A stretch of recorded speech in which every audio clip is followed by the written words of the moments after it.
Well, hello, everybody. My name is Skip, and I am back for the Top 10 Weekly Show. I had a little bit of a problem last week called Hurricane Matthew. And I just want to say thank you to Andrew and Steven and Julian for taking over the ship and steering it in a good direction last week. Of course, they can't host like I do. No, I'm just kidding. Of course, of course. But no, all kidding. I really do appreciate Steven. I told him 2 or 3 days in advance. I said, I'm not going to have internet or electric or any of that stuff. I was out of power for 5 days. So, Wow. for whatever reason, I could still get YouTube on my phone, so I got to watch the show, and everybody did a great job. In the theme of the month of October, last week was female-led thrillers, which you guys picked a lot of. You guys changed it up a lot. Really nice job there. This week, we're going to go with monster movies. And based on the monster movie that comes out this week called Shin Godzilla. Of course, that's in limited release, but I have a very close friend of mine who has already got his tickets for it on, I think, the 19th. So a lot of folks are big Godzilla fans. So in the vein of Godzilla and monster movies, we're going to do our top 5 monster movies. And I can't wait because I know there's such a broad range of monsters you could pick for your lists.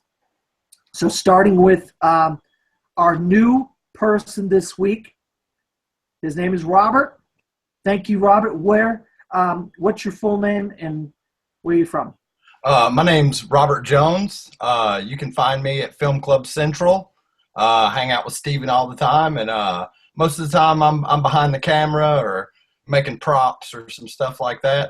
But I'm just thankful to be here, and I love talking movies. Hi, Andrew. Hello, everyone. I'm Andrew Cabral, and I'm back once again, this time to talk monster movies. And, of course, Steven. Hello, everybody. I like movies. Wow, I didn't know that, Steven. Thanks for that insightful information.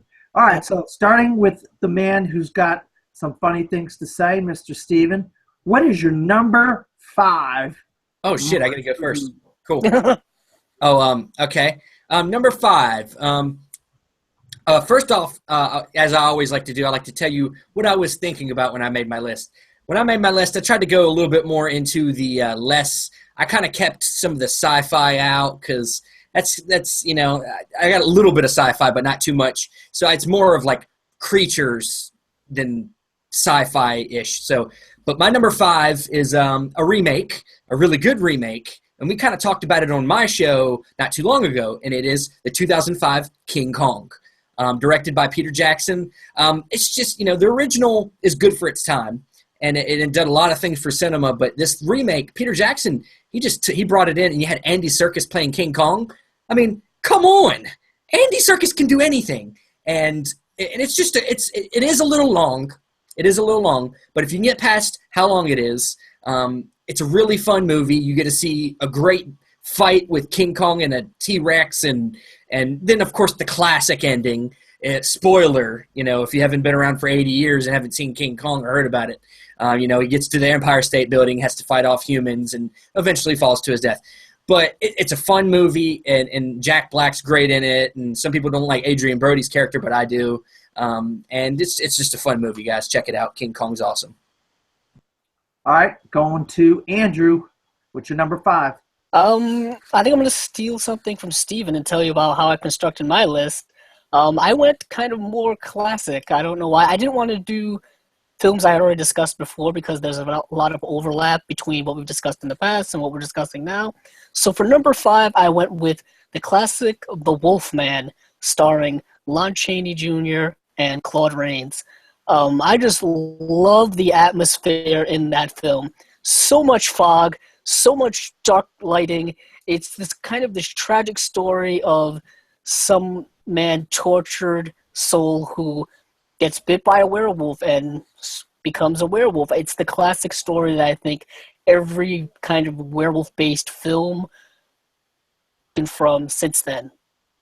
I'll tell you what, Andrew, I am a huge, huge fan of The Wolfman, and I have it on my honorable mentions. I wanted to put it on my top 5, but I didn't want to put too many classics on my top 5. But I absolutely love the Wolf. Lon Chaney is one of my favorite actors of all time. The emotion that he can portray on the screen is phenomenal. I mean, he's one of the few people that can portray that kind of emotion. And I love the Wolfman. All right, Robert, what's your number 5? My number 5 is something probably a lot of people haven't seen. It is the movie Pumpkinhead. It is written by directed by Stan Winston. It's basically about a guy's son gets run over by a group of teenagers. And so to get revenge, he gets up with this witch, and they summon this creature called Pumpkinhead, who basically goes after the people you want revenge against. It's an old 80s classic monster movie. You got like a lot of practical effects, and I think the look of Pumpkinhead is just great. And it's just a good, silly horror movie. Well, good. Yeah, I'm going to go off what Andrew and Steven had to say. I mean, I do this show every week except for last week because of Hurricane Matthew. So I have a list every week. And this month is going to be all Halloween censored. So I have to be careful on not doing the same film over and over again. In my top 5 horror movies, I want to do my absolute favorite horror movies. So I don't want to cross over that list. So I just want to make that clear. And also next week we're going to do Psycho Killers. What was it again, Steven? Serial Killer. Serial Killer. I said Psycho. I always get that wrong. It's a good song. It's a good song. Well, they are psychotic, so. Yeah. So my number 5 is a movie that a lot of people, I don't know if you guys have seen this movie or not, but I highly recommend it. It's funny. It's a subtitled movie, but it's so funny, and it's about a monster. And it's just a cool movie. It's called The Host, and it came out in 2006. It's about this creature in this river, and it just starts taking these people out of this river. It's a Japanese movie, and it's just a funny monster movie. It's just not your typical kind of monster movie. It's like an octopus type of movie, but he's an alien. It's an alien creature, I believe. I haven't watched it in a long time, but I really got a lot of laughs out of it because it's just so funny. But it's called The Host, and I highly recommend anybody that haven't seen it see that movie. It's real fun. All right, Steven, we're going to go back to you. What's your number 4 monster movie? My number 4, speaking of like a comedy horror twist my number 4 pick is kind of that. It's kind of got a lot of comedy in it, very cheesy, and it's made by and coming from a director, James Gunn, who has done a lot. Came from Troma. Robert knows about Troma. He introduced me to it. Troma films that are very crazy, off the wall stuff. And my number 4 is Slither. It's just, you got Nathan Fillion, you got this great cast. I think Elizabeth Banks is in it.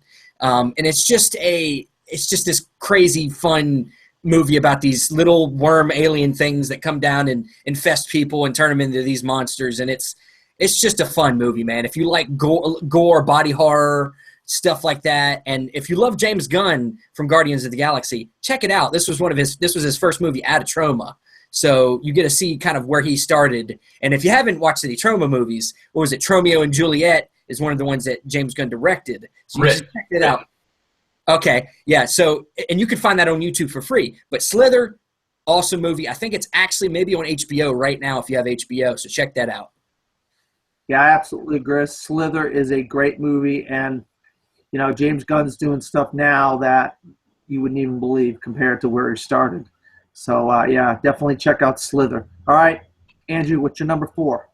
I'm sticking with classics. My whole list is going to be classics, so my number 4 is Bride of Frankenstein. I wanted to put a Frankenstein film on this list, and I didn't know whether I should stick with the original Frankenstein or go with Bride of Frankenstein, which a lot of people view as the better film. So I went with Bride of Frankenstein just to be kind of different.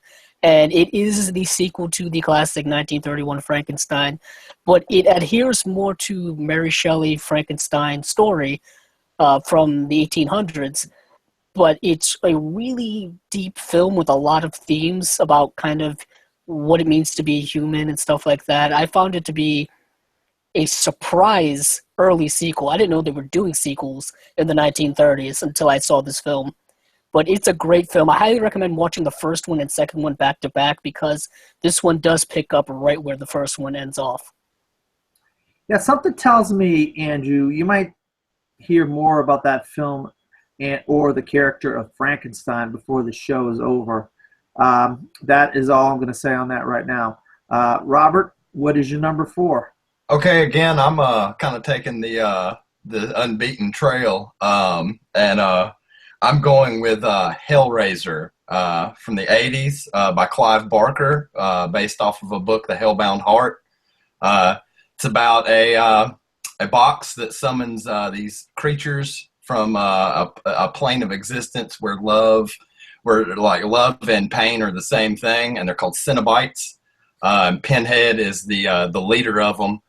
And they basically drag your soul to that dimension and torture you. And it's one of my favorite series of all time, so I felt that it had to go on my list. Yeah, Wes Craven is very good at making monster movies. I think The Brood, when I saw that, I was like, oh, I love this movie. But Pinhead is definitely one of the most famous monsters of them all. I'll have to say that. Wes Craven definitely messed up my sleep a few times because that was some scary stuff. All right. My number 4 is, you know what? I have friends that are huge Godzilla fans. We got the Shin Godzilla coming out this week, and I'm going to see it. I am just not the biggest Godzilla fan. But a movie that came out that really invigorated me and said, wow, this is what Godzilla could be. And I know a lot of people aren't the biggest fan of it because of the shaky cam and all that kind of stuff. But when I saw Cloverfield in 2008, I was just like, wow, this is what Godzilla could be. This is a realistic version of what a Godzilla movie could be. And I absolutely loved Cloverfield. And, you know, we had the 10 Cloverfield Lane, which was like a sister movie in a way to Cloverfield this past February. But I just, the monster had monsters on it. It was like an experiment, like a science, like a nuclear science experiment or something gone wrong. And then the monster was dropped, and then it had monsters, and they were like crawl around tunnels. And I mean, it was just some of the creepiest, crawliest monsters you ever want to see in your life. And then, you know, you see it like throw the Statue of Liberty down like a main street in New York. So the special effects were great. It's directed by Neil Blomkamp. I'll tell you what, I absolutely loved Matt Reeves. Matt Reeves, my fault. I screwed that one up. Matt Reeves. But I loved it. I absolutely love Cloverfield. All right, so I know we're talking about monster movies, and we probably watched monster movies our whole lives, off and on. So starting with Steve, what was the first monster movie that you saw, and how did it affect you?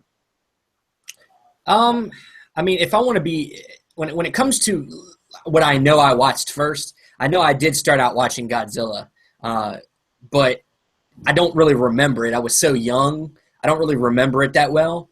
If you want to consider Freddy Krueger some type of monster, that's maybe the first one that I remember, because that was the first scary movie that scared me. Him going into your dreams and just killing you. And then his glove with the knives on it. It just, that was an image that never left my mind as a kid for a long time. But I would say, Nightmare on Elm Street's probably the first thing that I can think of. All right, Andrew. I'm gonna have to go with a film I think I talked about last week or maybe the week before, but it's going to be Jurassic Park. You know, I saw it in theaters at a very young age, and I mean, that T-Rex is a monster. He is tearing that park apart. So it's going to have to be Jurassic Park. Now, Robert? It's kind of a toss-up. I remember seeing Godzilla 1985 in 1985 with my dad. And then I remember around the same time Evil Dead 2 being introduced to me again by my dad. Both movies have heavily influenced who I am to this day. So I'm gonna have to pick two. I'm sorry if I'm supposed to pick one. There's no, you know, the rules aren't that tight on this. I'm just messing. I'm gonna go with our buddy in Ed Wood, played by Mr. Bela Lugosi, played Dracula. And I'll tell you what, when I saw Bela Lugosi's version of Dracula as a kid, all I wanted to see is all these other monster movies that succeeded that. And I mean, he was the first one. He did it for me. He was like, I want to suck your blood. I mean, I just absolutely love Bela Lugosi as Dracula. Of course, you know, when Ed Wood, we get to learn a little bit about him. And so, yeah, I'm a big fan of Dracula from the early 30s and 40s, Bela Lugosi. All right, so let's go back to number 3. Steven, what is your number 3 monster movie? My number 3 is one that Andrews mentioned, and that's the 1941 Wolfman. Wolfman is my favorite classic Universal monster movie. There's some really good ones, but I've always been really into the werewolves as my favorite kind of like classic creature character. And like he said, it's just a very influential film. It was actually that film influenced basically all the modern tropes of werewolf movies, where they get killed by a silver bullet, or they come out on a full moon, or you get bit by it, you turn into it. That all came from that movie. Before that, you didn't really have all them tropes that were into that kind of character. But if I'm not mistaken, actually, Wolfman is actually a sequel. They actually did another wolf movie. It was called Wolf in London is what it's called. It's like 1935, so it's technically almost a sequel. So when you're talking about older movies having sequels, there were some, but they weren't as populated as they are now, of course. But Wolfman, it's just a classic, man. If you're into werewolves, you definitely need to check it out. It's got some really good acting for the time, and I have a hard time with acting in that time period with older films. Andrew knows, we've talked about it. That's kind of my thing. Is the acting, but there's some really good acting in that movie, and it's just the atmosphere is good. Horror movies, atmosphere is very important, and I think that they capture the atmosphere very well in that film. Yeah, Lon Chaney is such a believable person when he doesn't even realize what he's doing. He's turning into that werewolf. You know, then you have like the gypsies, and they're kind of cool. You know, it's just such a unbelievable. I just wanted to put it on my list. It's just, you know, there's so many you could choose from, and I just felt like it was just off the fringes of what I wanted to put as far as monster movies. And there's just so many, you know, American Werewolf in London, The Howling, that are just such great werewolf movies that you could have put a bunch. If I did a top 10, I'd probably have all 3 of those on there because they're all great movies. But I had to do 5. So, and my number 3, it's not my turn yet. It's Andrew's turn. That's okay. It's your show. You can go whenever. But you go. All right, I'll go. My number 3 is Godzilla, also known as Gojira, from 1954. It is the original Godzilla film, and what is interesting about that film is that it is an allegory to the nuclear age of nuclear weaponry, which was springing up after World War II. With all these superpowers, you know, the Soviet Union, the United States, and the premise of the film is that the United States is weapon testing nuclear weapons in the South Pacific, and they create and unearth Godzilla, who terrorizes humanity. So it's a metaphor about how humanity is kind of going to end up destroying itself with these big, powerful military weapons. And it's a good film. It's a great film in that sense. Also, the special effects do really hold up to today. All the practical special effects with the models and all that kind of stuff. So it's definitely a film I recommend people watching just for its historical value, as well as still being relatively entertaining. Yeah, that is a classic, and I do like that version of Godzilla, and I like the most recent version of Godzilla. Those are the only two versions of Godzilla that I like. Godzilla versus King Kong is okay, not great. But Robert, go ahead.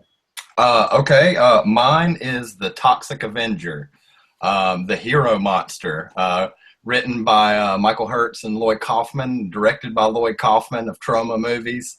I saw this movie, and I fell in love with it automatically. It's basically about this nerdy kid who is picked on. He basically cleans up around the gym, his local gym, and they trick him, and he winds up falling into a bucket of toxic waste and becoming a hideously deformed creature of superhuman size and strength, and kills people in some of the most imaginable ways ever. It's one of my favorite movies. Yeah, I mean, I remember watching it. You know, to go off on you guys talking about Romeo and Juliet and Troma movies and Toxic. I mean, I watched them all. I've seen almost every movie you could think of. I've watched. I'm just not that big a fan of Troma movies. I just think they're too campy.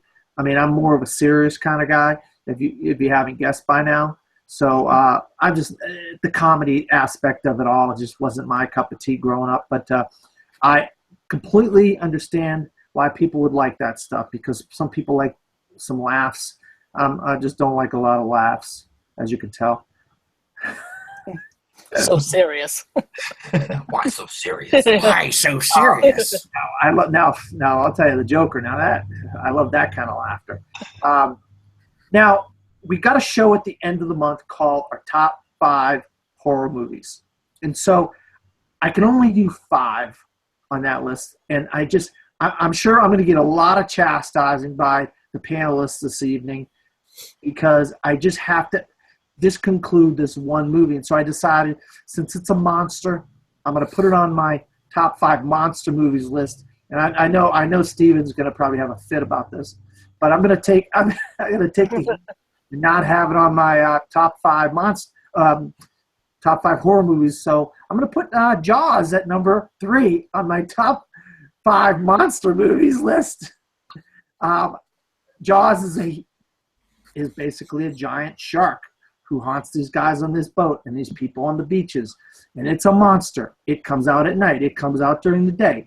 I mean, and because of Bruce the Shark, the actual prop that Steven Spielberg used for the movie didn't work. They had to really use suspense in the music, to make you scared. And from what I have heard, I'm not that old. I did not see this in the theater. I was only 1 year old. But friends of mine who were old enough to see it, people were running out of the theater in this movie. Same thing goes for The Exorcist. People were running out of the theater for these movies back in the 70s. You don't have all the things like on the news where you're talking about killers and terrorism. And so people are kind of not scared of anything anymore. I mean, sometimes people get scared, but we're just so used to scary things now, we're not as scared. But back then, this was a super, super scary movie in the 70s. Came out in 1975. And Jaws also coined the phrase blockbuster, because people will line up around the block to see Jaws. And then when they got in there and some of the scary moments happened, they ran out of the theater. So Steven Spielberg's breakout hit, Jaws, is my number 3. I know I'm going to get a lot of chastising for that, but No, it's okay. It's all right. There's going to be some that are on my that are that I'm not going to put on my top 5 horror movies that you'll probably get on me about. So, all right, good. I thought I'd definitely get a bunch of junk from you on that one, Steven. All right. Well, so with that being said, we're going to go to our number 2. Steven, what's your number 2 monster movie? My number 2 is I'll tell you what. This is one that to this day, I still have a hard time watching it because I have a hard time with enclosed spaces. I don't like being cramped. I don't like that. It bothers me. And this movie really stuck with me over the years, and I go back to it every once in a while, but it's hard. And that's 2005's The Descent. It's about these women that go cave diving, which to me is the stupidest thing ever. Going into caves and going through places that you don't know where they go, and it just is the dumbest thing I've ever heard of. But basically, they get down there, and lo and behold, there's these creatures that have gotten used to living in the dark, so they can see basically in the dark, and they get stuck down there. Of course, they don't know how to get out, and then they get attacked by all these cave-dwelling monsters, and it's fucking I hate this movie. It's just like I said, the claustrophobia of going through these and then not knowing whether it was going to be ahead of you, behind you, or you can see me freaking out right now just talking about it. But if I'm being honest, it is a great horror movie, a great monster movie, and if you have not seen it, see it. Don't check out the sequel. I'll tell you what. The word you're looking for is spelunking. There were spelunking. Yes. Batman did it. Batman Begins, yes. And the creatures, I have basically coined the creatures as golems. Because if you look at the Lord of the Rings, and yes, you look they look like golems, yeah. They look like golems. So they're a bunch of golems. Instead of one golem, there's a bunch of golems. And I actually have The Descent on my honorable mentions list. I absolutely agree with Steven. This is probably one of the scariest movies, and these monsters are some of the scariest monsters because you don't know where those caves are going. Like, why the hell are you doing that? You stupid idiot girls. But whatever. Andrew, what is your number? Yeah. Well, my number 2 is going to be another classic film, but yeah, I agree with Steven. Enclosed spaces, darkness. I'm not going anywhere near there. I'm not for extreme sports in general, especially extreme sports that I have to go underground for.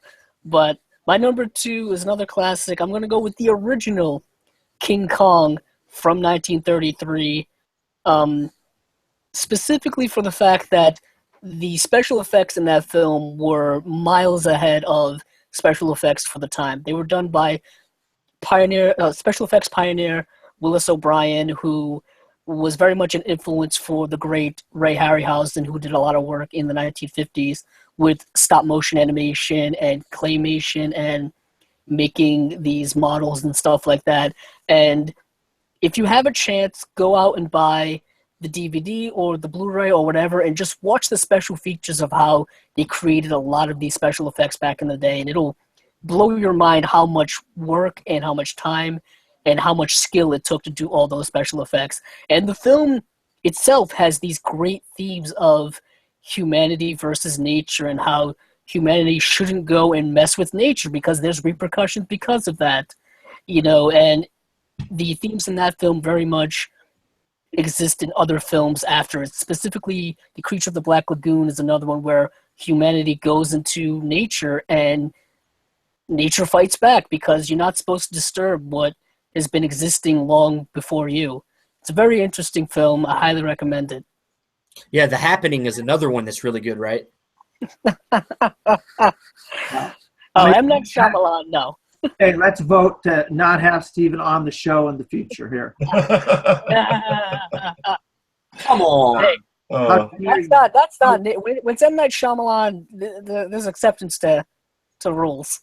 How dare you bring up The Happening on this show? He was talking about nature versus humans, and that's one of the good ones. I opened the door and Steven broke it down, and I peed on it and everything. Oh, you're awful. All right, Robert, we're going to forget about that, and we're going to let you say something cool about monster movies right now with your number 2. Okay, my number 2 is actually Andrew's number 3, except I'm going with the most recent, Shin Godzilla. I've seen this twice already in theaters.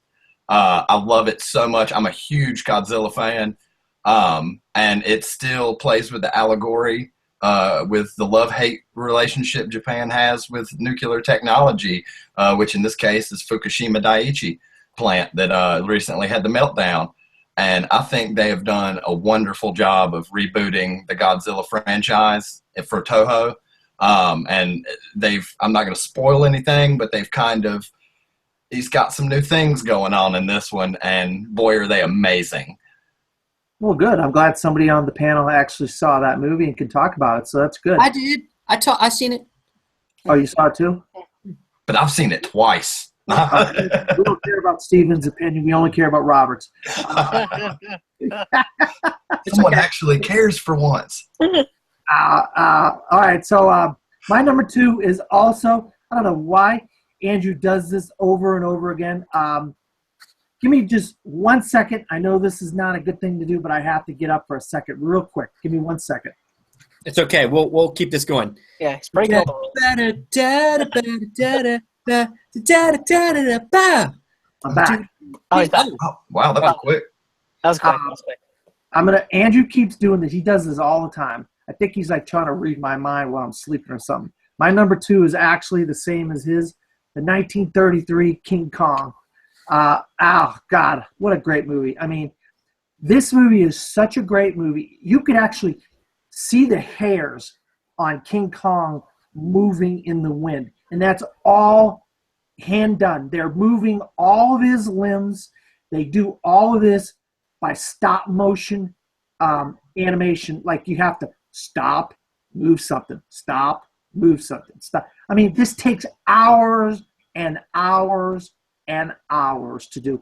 And this movie, that King Kong monster looks as real today as he looked back then, in my opinion. I think this version of King Kong is the true version of King Kong. They have not done a version of King Kong, in my opinion, that even comes close to this version. I know Steven had the Peter Jackson version of King Kong, but I still don't think that film is as good as this King Kong version. And I'll stand by that. And I have that special edition that you're talking about, Andrew, and it goes into all kinds of details on some of the featurettes on about how they made the movie and how they made King Kong move and all that stuff. So I definitely agree with you when it comes to saying, watch that, get that version, because it's so, I mean, it's just, God, I love it. It's just, and it still has that whole idea of beauty versus the beast kind of thing, you know?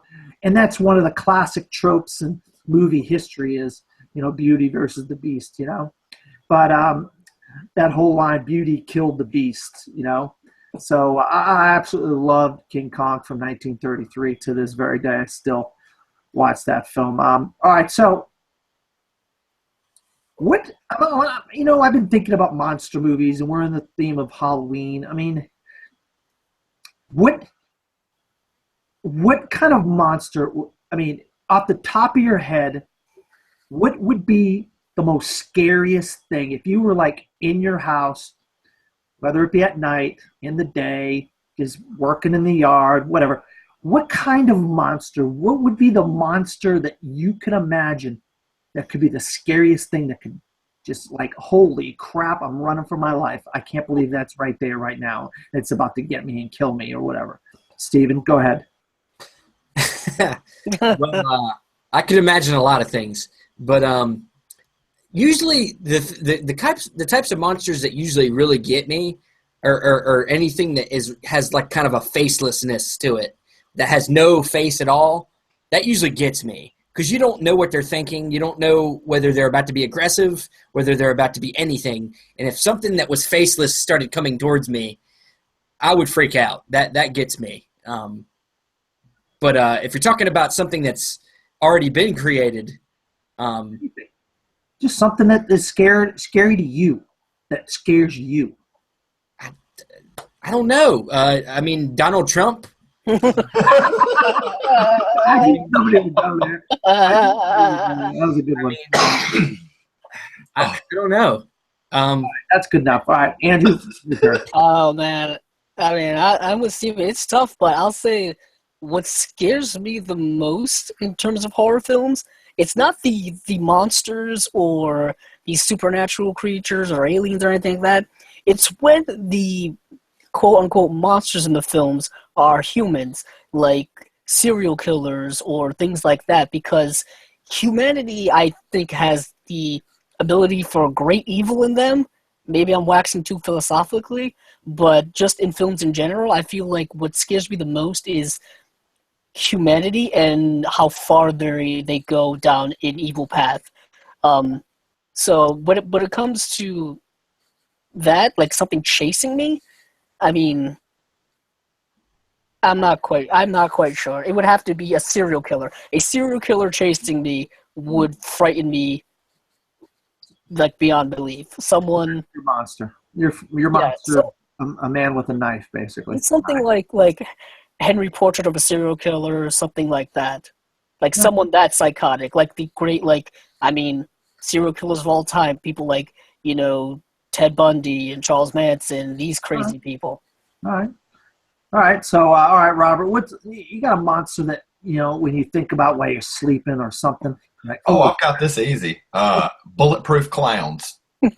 I am terrified of clowns. Like, to the point, yes, I get violent around clowns. So one that I can't shoot and kill, it would be my worst nightmare. Oh, wow. Okay. So if a bulletproof clown came in my house, it's over. All right. All right, well, that's cool. That's cool. That's a good one. I want to go with, I don't know why, but I mean, maybe it goes to my childhood, but when I was afraid of a child, I was afraid of bugs. And when I see like in Men in Black or in Them or in Aliens or Eight-Legged Freaks or, giant bugs, I mean, it just like is the ultimate, like, I cringe. Giant bugs make me cringe. Or anything that looks like a giant bug. Like a giant alien or something like that. It is the absolute worst nightmare for me. I cannot stand creepy crawly giant bugs in movies. That is my fear as far as that goes. All right. So now that we got that out of the way, we're all a bunch of chickens. All right, Steven, what's your number one? All right, my number one is one that I beyond just being a monster movie is just really one of my most favorite films. It's just fantastically directed, just a fantastic story, and actually one of the it's not that I don't like subtitle films, but visual movies are a visual medium, and I like looking at the visuals. So after a few viewings, I really get past the subtitles, and I can really pay attention to the visuals. But this is my favorite subtitle movie probably ever, and that's 2006's Pan's Labyrinth, directed by Guillermo I can't say his name. Guillermo del Toro. Thank you. And it's just a real, he's known for his monsters. If you've seen Hellboy, if you've seen any of his other films, he can take you to a world where these very inventive monsters. And Pan's Labyrinth just has, to me, some of the best work he's ever done, and probably his best film to me. And it's this fairy tale. This girl is taken to this world where they're saying she's this princess, but she has to go through these 3 tasks to make it through. And everybody knows if you know anything about the movie, you know about the pale man, the pale face monster, that his eyes are in his hands and he's doing this kind of thing. And it's one of the creepiest scenes you'll ever see in a movie. She's not supposed to eat the food, but then she does anyway, and then it wakes up the monster. And it's one of that monster itself is one of the greatest monsters I love in any movie. But the movie itself is just a fantastic film. You should definitely check it out, and I will someday learn how to say the dude's name. Guillermo del Toro. Guillermo Guacamole. That movie is phenomenal. Andrew, I really thought about putting it on my list, and it is also in my honorable mentions. But it is an absolute classic. It only came out about a decade ago. It's definitely Guillermo del Toro's best film he's ever directed. And I don't think he's come close to directing a film even close. But the odd thing about that movie is the monster isn't really the monster. The humans. There was a main Spanish captain. That's the real monster in that movie, in my opinion. That guy was such an evil guy, and the monsters are just kind of a reflection of the little girl in a lot of ways, what she's dreaming, what she's imagining. But oh God, what a phenomenal, phenomenal film. Andrew, what is your number one? Don't steal one of mine again. I'm killing you. Oh boy, I don't know. That's a lot of pressure. I'm going with another classic. I'm going with actually one you already mentioned, so I'm not stealing it. I'm going with Jaws. I'm going with Jaws because it is everything that you said it is. It's a classic. It's one of the first blockbusters. Not having the shark be working properly was the best thing that could ever happen to the movie because you had to rely on unseen suspense, which Spielberg did very well, like I said, with the John Williams score. But I also really like the characters in the film, Roy Scheider, Robert Shaw, and Richard Dreyfuss. I like the camaraderie they have when they're out on the sailing boat. I know a lot of people feel like the film slows down at that point, but I thought it was just a lot of rich character development. Robert Shaw has a fantastic monologue about fighting in World War II, and it's just a phenomenal film. Yeah, I mean, you added some good stuff, and I forgot. In a way, there's some claustrophobia to it because they're stuck on the boat. So that adds to the suspense as well. But all right, Robert, what is your number one?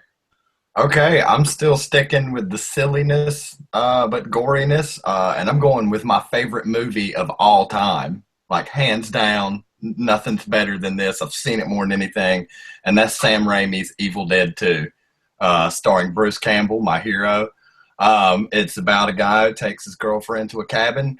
They read from an ancient book that summons some elder gods. People get possessed by these demon monsters.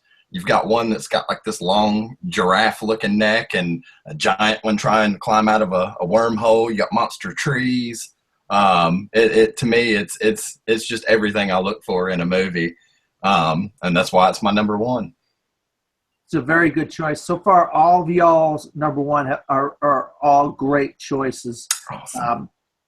I actually went with one of Andrew's earlier ones, and the reason why this is my number one is because I just feel like it's one of the greatest films of all time. I mean, you go on some of the greatest films of all time lists, and you'll see this film.